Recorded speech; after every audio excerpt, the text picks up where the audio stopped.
जी अस्सलाम वालेकुम। कैसे हैं आप सब? खैरियत से हैं जी। आज हम बना रहे हैं बीफ़ कबाब।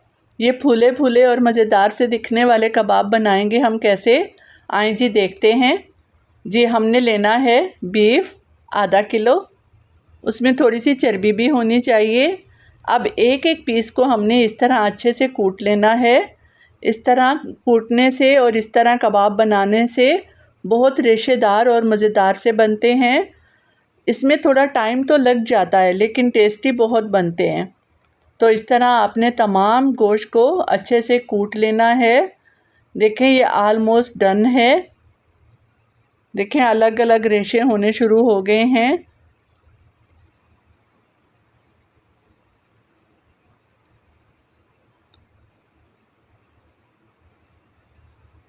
जी अब आपने एक बर्तन में ये तमाम गोश्त निकाल के कवर करके रख देना है। अब हम लेंगे मसाले, प्याज, अदरक, लहसुन, सब्ज़ मिर्च, लाल मिर्च, सब चीज़ों को हमने अच्छे से कूट लेना है। अब डालेंगे खुश्क मसाले, सूखा धनिया, नमक। अब शामिल करेंगे गरम मसाला, हल्दी पाउडर और दड़ा लाल मिर्च। अच्छे से हमने मसालों को भी कूट लेना है, बिल्कुल बारीक कर लेने हैं। अब शामिल करेंगे इसमें कुटा हुआ गोश्त। जी अच्छे से हमने सब चीज़ों को यकजान कर लेना है। ये देखें जी मसाले और गोश्त आपस में मिल गए, बिल्कुल यकजान हो गए। अब हमने एक तवा लेना है। ये चर्बी में बनेंगे, छोटा सा चर्बी का टुकड़ा आप रखेंगे। अपनी पसंद के कबाब की शेप बनाएंगे और उलट पुलट करके आप ये कबाब तल लेंगे। बहुत ही मज़ेदार ये कबाब बनेंगे। अब बारी आती है आज की अच्छी बात की।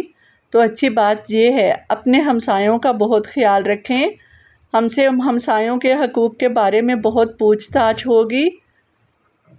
अपने साथ साथ अपने हमसायों का ख्याल रखें और इस तरह मज़े मज़े के खाने आप ख़ुद भी बनाएं और घर वालों को भी खिलाएं। उम्मीद है आपको हमारी ये रेसिपी पसंद आई होगी। अगर पसंद आए तो लाइक, सब्सक्राइब, फॉलो और शेयर ज़रूर कर दीजिएगा। रेसिपी के बारे में कमेंट्स बॉक्स में अपने ख़यालात का इज़हार करें।